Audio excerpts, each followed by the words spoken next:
ये चंबल की धरती है, ये हमेशा बागी रही है। चंबल रा सूर और वीर एतरा युवा और एतरा युवा रे रगा रमीना खोल तो खून हमेशा मीना ये धरती रे उपासक रहो, ये प्रदेश री रखवाली करने वास्ते रहो। ये वास्ते आप सबारो आभार व्यक्त साथिया। राणा प्रताप जी रे जन्मोत्सव रे आयोजन रे मीना ये शौर्य यात्रा रो आयोजन। राणा प्रताप कौन था? उहा मेहनत करी, उहा संघर्ष करियो, वो 36 कौम ना भेड़ी लेर बुआ, उहा आपरा ऐसो आराम छोड़िया पर जनता रे वास्ते उहा लड़ाई लड़ी। आप सब जो युवा हो, मारो निवेदन है कि खुद रे पगा तो दुनिया ही जीवे, थोड़ो जो जीवन है वो ये जनता रे वास्ते, ये समाज रे वास्ते जीव देखो, उहे बिना जो आनंद आ है वो वाकई है। शुरुआत में सिर्फ ऐसा लगा जैसे ये कोई सिर्फ महाराणा प्रताप जयंती का एक और कार्यक्रम होगा, लेकिन जैसे ही चंबल की धरती पर एक गाड़ी रुकी और उसके स्टीयरिंग पर खुद शिव विधायक रविंद्र सिंह भाटी दिखे तो वैसे ही माहौल बदल गया। जयकारों की गूंज, सेल्फी लेने की होड़ और हजारों युवाओं का जोश बता रहा था कि ये सिर्फ एक नेता का आगमन नहीं बल्कि एक ऐसे चेहरे की एंट्री थी जिसकी हर बात पर युवा कान लगाए बैठे हैं। और फिर मंच से एक ऐसी बात निकलती है जिसने सबसे ज्यादा तालियां बटोरी कि तलवार नहीं कलम उठाओ, संघर्ष करो और प्रशासनिक सेवा में जाओ। धौलपुर की चंबल घाटी गुरुवार को उस समय जोश, उत्साह और जयकारों से गूंज उठी जब महाराणा प्रताप जयंती के उपलक्ष्य में आयोजित शौर्य शोभा यात्रा में शामिल होने के लिए शिव विधायक रविंद्र सिंह भाटी पहुंचे। लेकिन ये सिर्फ एक राजनीतिक कार्यक्रम नहीं बल्कि युवाओं के जोश, समाज की एकजुटता और महाराणा प्रताप के आदर्शों का संदेश देने वाला एक ऐसा आयोजन बन गया जिसकी चर्चा पूरे इलाके में होती रही।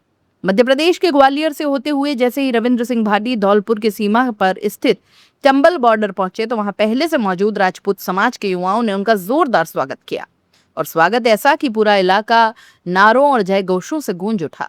फूलमालाओं के बीच युवाओं का उत्साह देखते ही बन रहा था, लेकिन सबसे ज्यादा चर्चा उस समय हुई जब विधायक भाटी किसी काफिले या चालक के भरोसे नहीं बल्कि खुद गाड़ी चलाते हुए कार्यक्रम स्थल तक पहुंचे। शहर की सड़कों पर जब लोगों ने उन्हें खुद ड्राइविंग करते देखा तो युवाओं में उत्साह का मानो विस्फोट हो गया। हर कोई उनके साथ सेल्फी लेने को आतुर नजर आया। सड़क किनारे खड़े लोग हाथ हिलाकर उनका अभिवादन करते रहे और पूरा माहौल किसी बड़े जननायक के स्वागत जैसा दिखा। कार्यक्रम स्थल पर पहुंचते ही जयकारों और नारों से पूरा परिसर गूंज उठा।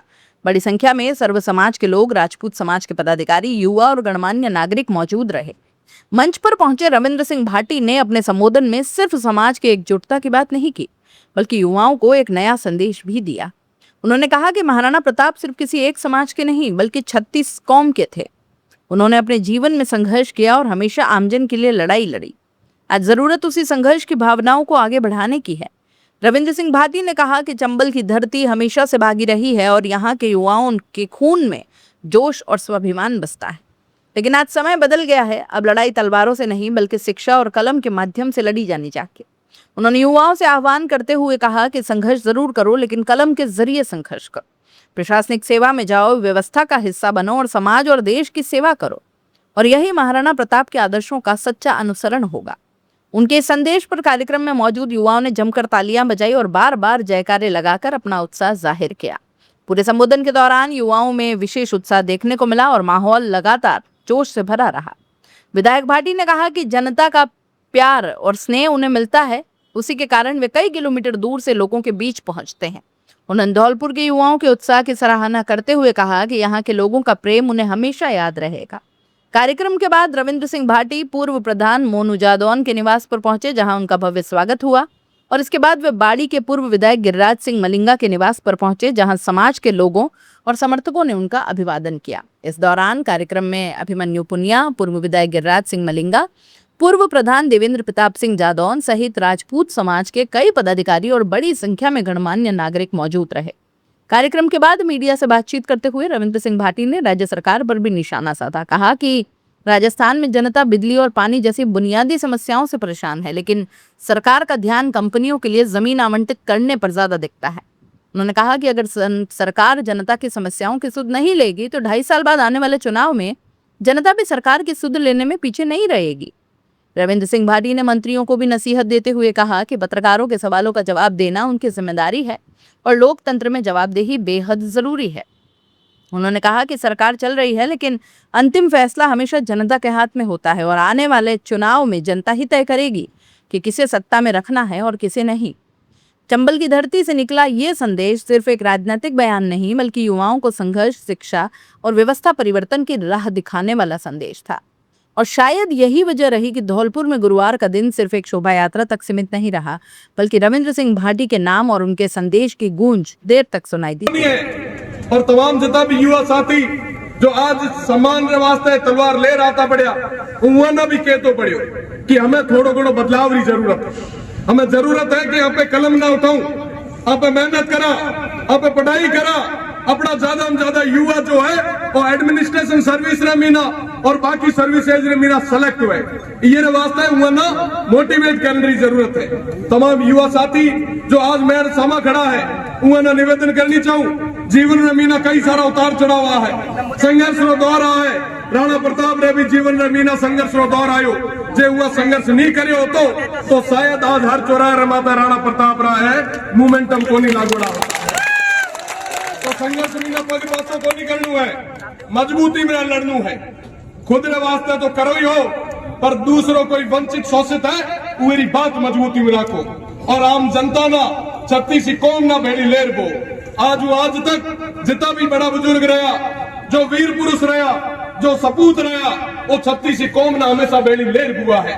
आप देखे उसे कि राणा प्रताप रा जो सेनापति था वो हाकिम खान सूरी था। जब उन्हें धन की जरूरत पड़ी तो बामासा जो जैन समाज में था वहां साथ दिनों। जब वो लड़ाई रे बिना ग्राउंड रे बिना उतरिया, वो रणभूमि रे बिना उतरिया, तो वो टाइम भील समाज साथ दियो। तो वे तरीके में ना छत्तीस कौम ना ले जाते थे आगे बढ़ो, तो निश्चित रूप में मीना आपरी विजयकार रूप से। साथ ही साथ ये क्षेत्र का तमाम युवा साथियों ना, भाई ओमवीर शाह ना, समस्त आयोजक ना खूब खूब धन्यवाद देना चाहूं कि कम समय रे मीना आप ऐतिहासिक आयोजन करायो और आज यह तमाम युवा साथियों में मिलने रो मौको मिलो। आज क्या की गर्मी भी ज्यादा है, प्रशासन ना भी हमारा वरिष्ठ जन को है, मैं हुआ ना देख पा रहा पसीनो हुआ भी खासो बह बढ़ो, पर वो आप सवाना ये चीज रो विश्वास दे रहा हूं कि ये तमाम युवा जो है वो पूरा अनुशासित है और अनुशासन रे बेड़ो पूरा कार्यक्रम कराने वास्ते वो तमाम युवा साथियों को बहुत बहुत आभार व्यक्त किया। आयोजक खूब सारी मेहनत करी है और महासभा ने बुलाया है और आज तक धौलपुर हमेशा मजबूती में रहो है और आगे भी भविष्य रे मीना भी जब धौलपुर रा युवा छत्तीस कौम रा साथी जेद भी माना याद कर है मैं आप रे बेड़ा मजबूती में खड़ा मिलता ये चीजों बहुत